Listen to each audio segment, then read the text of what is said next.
Hello everyone and welcome to my birth story. I feel like it's going so fuzzy already and I just want to document it before it's too late. And this is the way I document things. I've always enjoyed a video. I feel like giving birth was one of the coolest experiences of my life and I want to get into how and why that is. I was induced at 39 weeks because I had gestational diabetes and baby boy was in the 97th percentile, so they're like, he is very big, we need to get him out. We agreed to that on the 4th of February. We went into the Christchurch Women's Hospital for a induction and I started on misoprostol. Plan was, with me and my midwife planned, I would have a total of 3 rounds of misoprostol, and if they all failed we would then have a C-section because we needed him out and time wasn't on our side. So 3 rounds of misoprostol.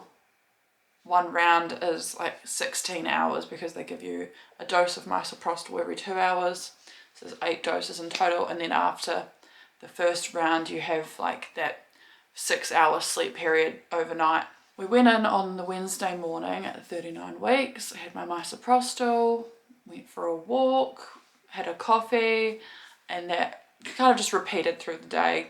Go in, go for a walk, get hooked up to the monitors, make sure my heart rate and baby's heart rate is all right. There was one stage where I started to feel like a tightening across my chest when I was being monitored, and I was like, is that normal? And she was like, it could be the start like of your tightening is like a feeling you get when you're having contractions. From there on, especially after the next round of misoprostol, I started to feel what I would call like period cramping. It would just like come in waves and I'd be like, oh okay, that was uncomfortable, but I could still talk through them, still laugh through them, still kind of go out and about and like have a little walk around the gardens. And mum came and visited and bought us some dinner because hospital dinners are not very big.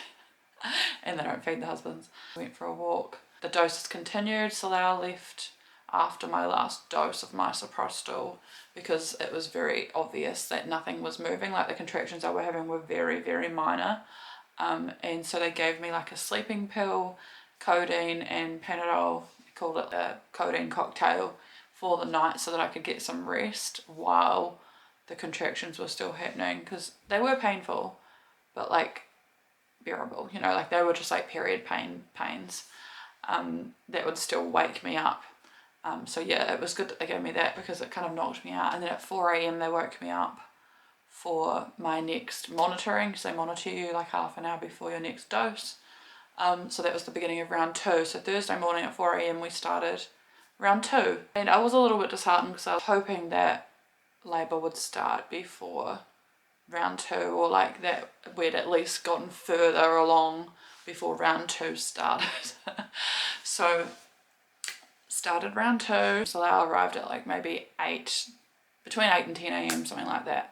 But before he arrived, the doctor came around and felt my stomach, and she said that the baby's like the base of his head was still higher than she'd like it. So she said at this stage she was hoping to get things moving along. So she was like, what we can do is insert a Foley balloon, which is like when they put a balloon inside your cervix and they put a bit of water in it and it literally forces your cervix to open. So they were like, we can do that and get things moving along. And she could tell I was a bit like, oh. She said, you also have the right to stop all this induction stuff and just go straight for a cesarean. And so I was like, okay, like that felt like a big decision at the time, because that stage in labour, like obviously I had started because I was feeling the pains and stuff, but very, very minor. And I didn't know how long labour was going to be for me. If, like I said, time wasn't on our side. And me and my midwife had said that if come sad day, baby wasn't here, it would be a C-section.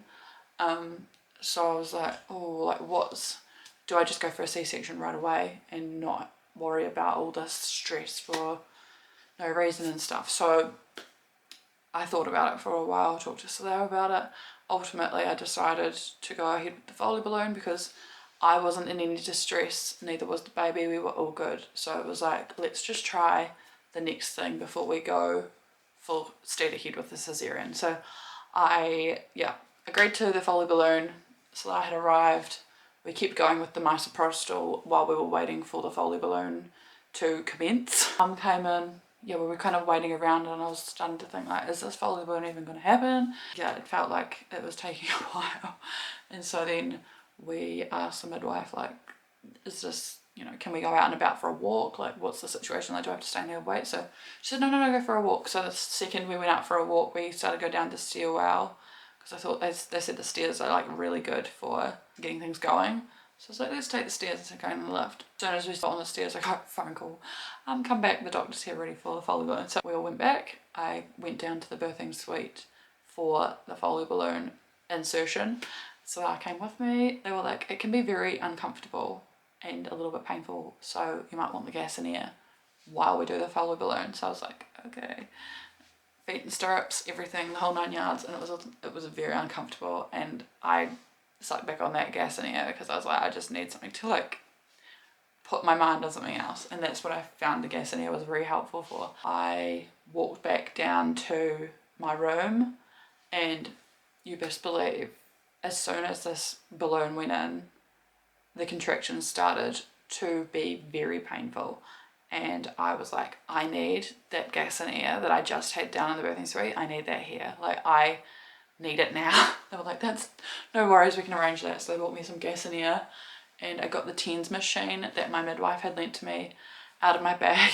I was ramping that up and sucking back the gas and air, and the contractions started coming in thick and fast, and then it started to get like even more faster, and I think you just start to lose concept of time and where you're at and everything. And they did say that the Foley balloon can take up to 24 hours to work, and that is what in my mind I was like, this could be 24 hours of all of this just for it to like get to the next stage without even being active labour yet. So I was like, holy shit.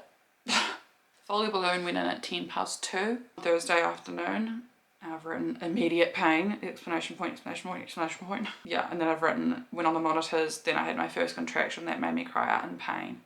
Started on gas and air and the TENS machine.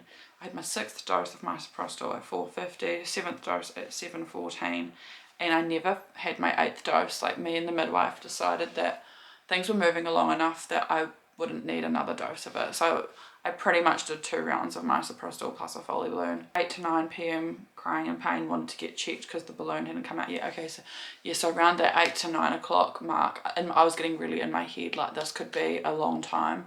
I need to know where I'm at. Like, I'm a planner, I need to know what's going on. I started to get really like antsy, and like, because you're really like on the verge of losing your shit, / are losing your shit. Mum went out and got the midwife and said like, look, she needs to know what's going on, can she get checked? So the midwife come in and she was like, oh, we can check you out, that's no problem. She was so helpful actually, like, a lovely woman.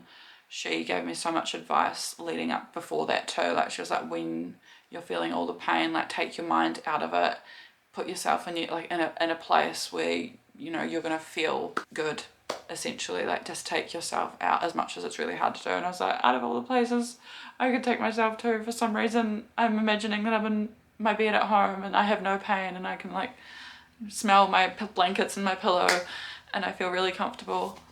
That's the place I took myself to, but I just needed comfort, and I think that is like such a common thing. Anyway, come this time she was like, right, we need to check you, because I actually said to them, I'm in so much pain at this stage, I want to go ahead with the cesarean. They're like, okay, like, she's making shots, like, she is done, let's see where she's at. The TENS machine and the gas and air were just not cutting the mustard at this point.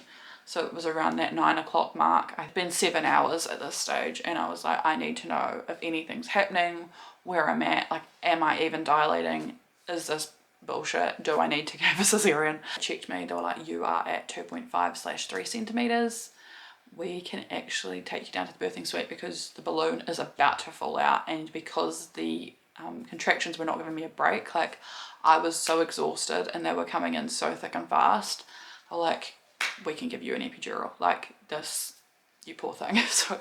So I walked down to the birthing suite and had a contraction in the hallway, and I was really annoyed about it because I didn't have my gas and air with me to like distract me or take me away, but got through it, got down to the birthing suite. Oh, sweetie. There you go.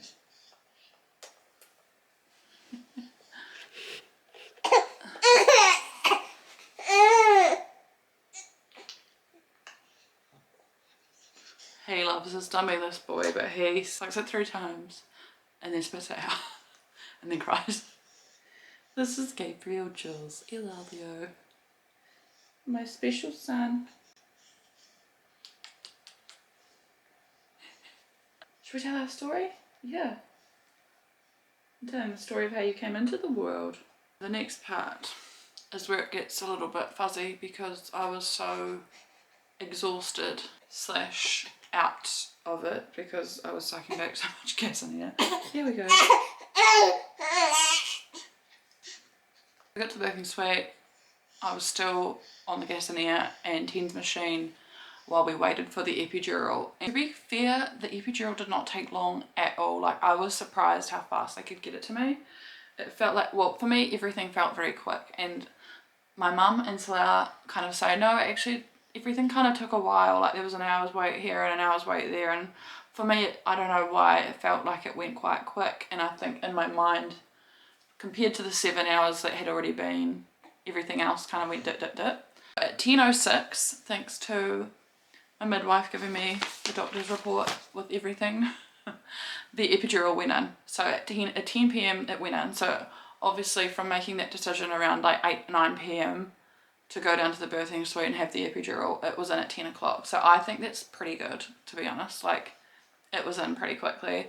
And it was quite freaky because obviously the contractions were coming quite thick and fast and you need to be very still. And I was hunched over the bed holding the pillow. And we had to wait for no contractions to be happening for the epidural to go in. So I was like, please fuck off because I need to have this epidural. And so I had the gas in there ready for me, like holding it. At this stage, I had discarded the TENS machine because getting an epidural, obviously you couldn't have that on your back. But that was like a godsend. So highly, highly, highly recommend for the first part of labour, a gas in air and TENS machine. Gas in air obviously takes you away, but it also gives you like a distraction and it helps you regulate your breathing. And the TENS machine is a distraction of pain and takes away the intensity from that front region. There was a little bit of a block with the epidural. It worked, I mean what, like it took away a lot of the pain and my pain rating out of 10 went down. Like it was more bearable. However, it was still painful enough that I needed to grab the gas in air. But they were like, right, this isn't, we want it to be fully working. So someone came in later on. For me, it felt like a pretty quick turnaround, but I think it actually took quite a while for it to get fixed up. The epidural got fixed up and then we were away laughing. Like, it was completely fine. I felt nothing from like here down, and they do that, you know, can you feel this cold? Like, is it cold here, cold there? They kept doing that every now and then to make sure it was still working. And I had the button that I could click to keep, you know, administering more epidural. Obviously it's not going to let you overdose, so it only lets you click it if there's, you know, an available amount. And oh my gosh, as soon as the epidural went in, I was just in so much relief. I had a nap, I had a snooze, I was loving life. And then I think at this stage they sent mum home because they were like, this is going to take a long time. She's only 3 centimetres. She's having a sleep now. So they rolled out a little pull-out bed for him next to me. And yeah, everyone was just chill. They actually sent, my midwife was there for another birth that had just finished. And then I was going to the birthing suite and she was like, I'm just going to go home and have a nap and they'll call me back in when it gets to the active stage. And I was like, you know what, that's fine, go have a sleep. So mum went and my midwife went and we were just all snoozing. Then I woke up and the midwife that was there, like the hospital midwife, was so lovely. And I was just chatting to her like for like an hour or two between snoozing. It was just really nice. And at some stage between all of this, it's all a bit like hazy, which is why I wanted to sit down and film this now before it just completely leaves my brain. I think around 1 o'clock the doctor came in and they started giving me oxytocin now that the epidural was fully working. And oxytocin obviously just speeds up the process for an induction. It was great because I couldn't feel a thing. I had a fucking great epidural.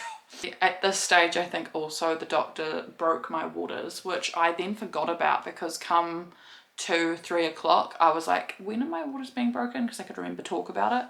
I'm like, oh no, it's already been done. I was like, oh, okay.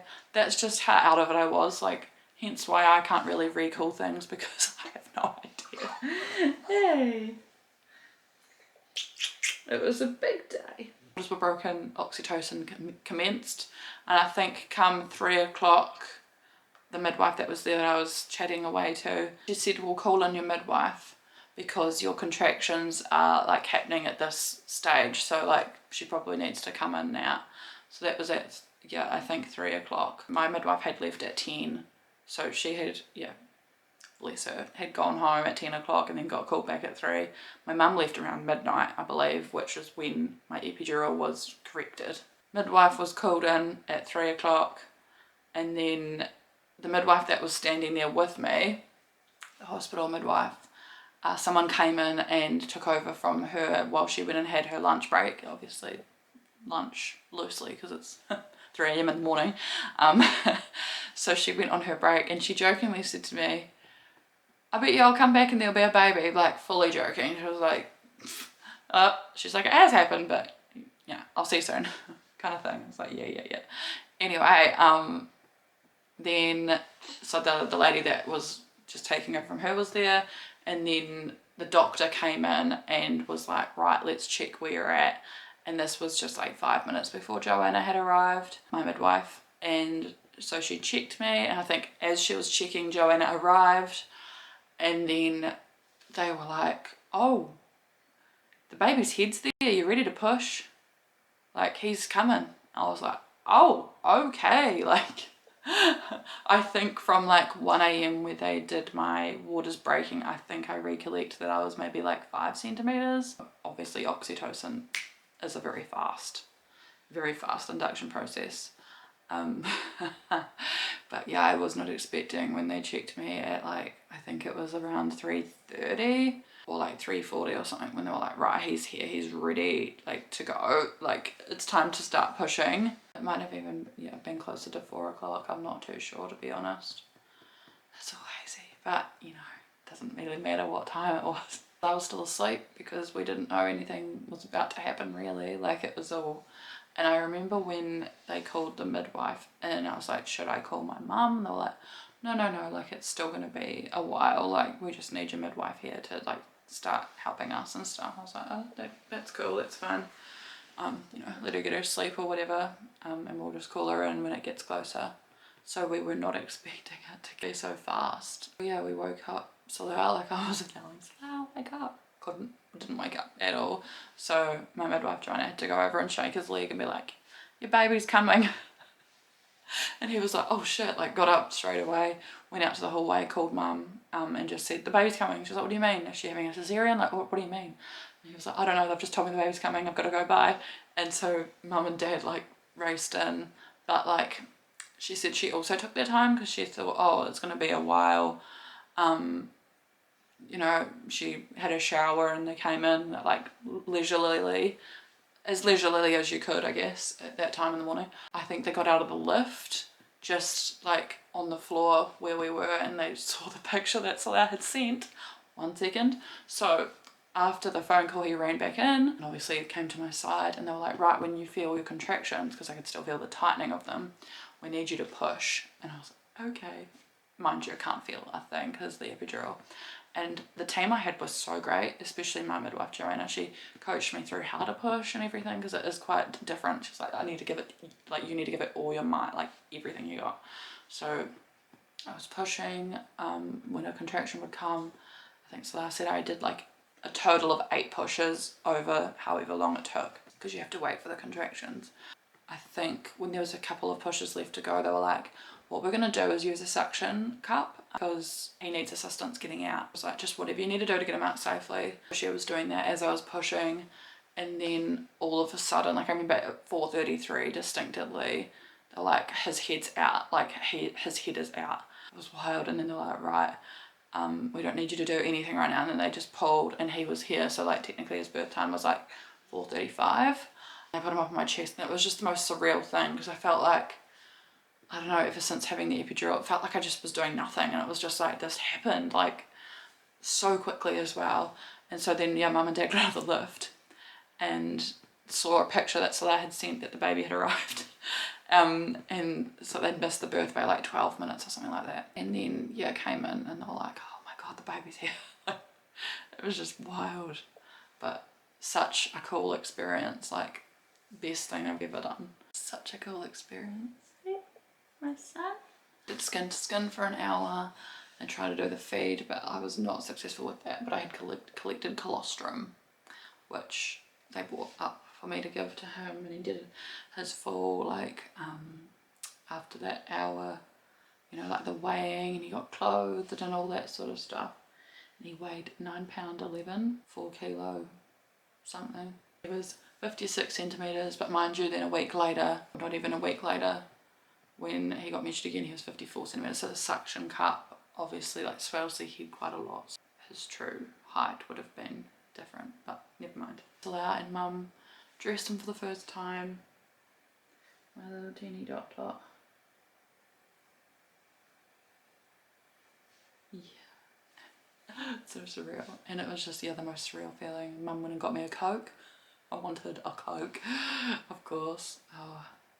And I remember, because like obviously it was 4:30 in the morning, and then time went quite quickly after he was born, and then the sun came up, and it just, for me, felt like it was still Thursday night. Like it was just so bizarre, the timing of everything. And then yeah, so then Friday itself, because he was born Friday morning at 4:35 a.m. on Waitangi Day here in New Zealand. His birthdate's cool because it's the 6th of the 2nd, 2026. We were in the hospital at Christchurch Women's for 2 nights. So like after he was born, obviously I'd already been there for 2 nights already, like Wednesday night, Thursday night, and then Friday night, Saturday night, and we came home Sunday. So, but it felt like time is so warped once you've had a baby. Like obviously the lack of sleep, but also like it's just a lot to like process and understand what your new role is. Also like just the happiest time as well. Like it is just like, I look back at my birth with so much fondness, and I just want to go back and relive it. It's just the coolest thing. And like it's cool that we have, like I have my midwife come and visit me once a week at the moment, and I think I have 1 or 2 visits left. And I'm quite emotional about that ending because it's like the end of a chapter. You feel like this like bond with your midwife, and I now know what people are talking about when they say that. That is the story of my birth, and it was like, even though like a lot of people have like negative stories about inductions, it was such a positive one. And even though the first like 8 to 9 hours of my labour was so hectic, like, and it was only the first like 2.5 centimetres, like the last half of it made up for it. The fact that the epidural went in, I couldn't feel a thing. The team I had were fantastic, and the birth was so smooth. That was the other thing I forgot. She did say, the doctor that delivered my baby, she said I did have to do a little episiotomy there just to save it tearing down to your butt. So when she said to save it tearing down to your ass, I was like, oh, thank you. She's like, I don't think I've ever had anyone thank me for giving them an episiotomy, which is quite funny. And another comment that she made too was, I don't think I've ever had anyone smiling at me whilst giving birth. And then Joanna said, oh, I've never really known really not to smile. So that was really nice, like to know that like it's me through and through. Like it was like genuinely a great experience, which is probably why I was smiling. I wasn't smiling when I was fucking screaming and sucking back the gas and air, I can tell you that. Highly recommend an epidural and the gas and air intense machine prior to the epidural. The episiotomy, as much as it saved me probably from tearing down further, the healing process was quite a shock once all the epidural wore off and reliefs and stuff. When I came home, you can't sit down properly, you can't get comfortable, and it probably took the first week and a half until I could feel like I could sit down again properly. It was so painful, and it really hindered my ability to sit down and want to breastfeed and stuff. Like it just wasn't possible because of I couldn't get into a position comfortable enough for me to actually feed him. So we were using formula initially. Also on top of that, I have PCOS, and like the shape of my nipple wasn't allowing him to latch, so I cannot actually breastfeed him without a nipple shield. So yeah, but now that I'm all healed and we're a bit more into a rhythm, I have got nipple shields as well. He can happily feed from me, and we are combination feeding, like being able to use the formula as topping up and using my breast and also pumping, doing it all and just working with what works best in the moment is just what works for us. And yeah, like I think when it comes to feeding, there's such a stigma or a pressure around what to do, but whatever works for you works for you. Like I've got a friend that just exclusively breastfeeds and it works for them, and I'm like, that's like, I'm in awe of it. But equally, I'm not going to put myself under pressure to do the same thing because I know it doesn't work for my baby and for us. So I'm really grateful that I can breastfeed, because having PCOS, a lot of the time you actually can't breastfeed. And the fact that the nipple shields allow me to actually breastfeed is fantastic. We have our little rhythm and it works fantastically. It takes a bit of that first week when your hormones are crashing and everything's new and you come home and it is very overwhelming, and I now know what new mums are talking about in that postpartum place. And I did have a little bit of anxiety, not mentally, I felt fine mentally, but I think being overtired and like your body going through so much, when I would lay down at night I like felt like a tightening across my chest, started to feel like, oh my gosh, there could be something medically wrong with me, and then I'd get in my head about it and I felt like I couldn't breathe, and I thought I was like, maybe I've got preeclampsia and I didn't know, or like, you know, what's my blood pressure doing? And then my midwife checked my blood pressure and everything was fine, and then a couple of days later I was like, it's probably anxiety, like it feels like a panic attack, like that feeling you get when you get a panic attack. But I didn't think of it as anxiety because I felt fine mentally, but it's like literally body anxiety, like my body is just like and then obviously the medical side of it, when I was panicking that something was like going wrong with me, is like when I would spiral and it would turn into like a full-fledged panic attack, especially like actually happened whilst I was driving and whilst I was at the supermarket, like the first time away from him, just like really random things like that. And most of the time when going to sleep, trying to have a nap at like 5 p.m, the sundown scaries. But yeah, but since labelling it as anxiety, it's taken away the power, and I feel so much better, know that that's completely normal. And to have like really weird intrusive thoughts when you're so overtired too, of like things happening to your newborn, because your body and your brain is trying to like, you know, this is like all of a sudden the whole world to you, and your brain is trying to read any danger to it, including you, if you are the danger to your baby. So all that stuff is completely normal, but it really frightened me, and that probably didn't help on one of the days where I was having anxiety. But yeah, anyway, that is the story of Gabriel Jules's birth. I'm so happy. Anyway, we're gonna go down to the supermarket, aren't we? Thank you for sitting here and listening to my birth story. And if you have got an induction lined up, know that it can be a positive experience. Every birth experience is totally different. And if you have gestational diabetes, everything can be fine, you know. It will be fine. That was, yeah, the other thing after the birth obviously is that they monitored our blood sugars and everything was stable and good. So it's all I could have asked for was a healthy, positive birth. And I'm very happy that I decided not to go ahead with the cesarean when they proposed that as an option over the Foley balloons. Thank you for watching.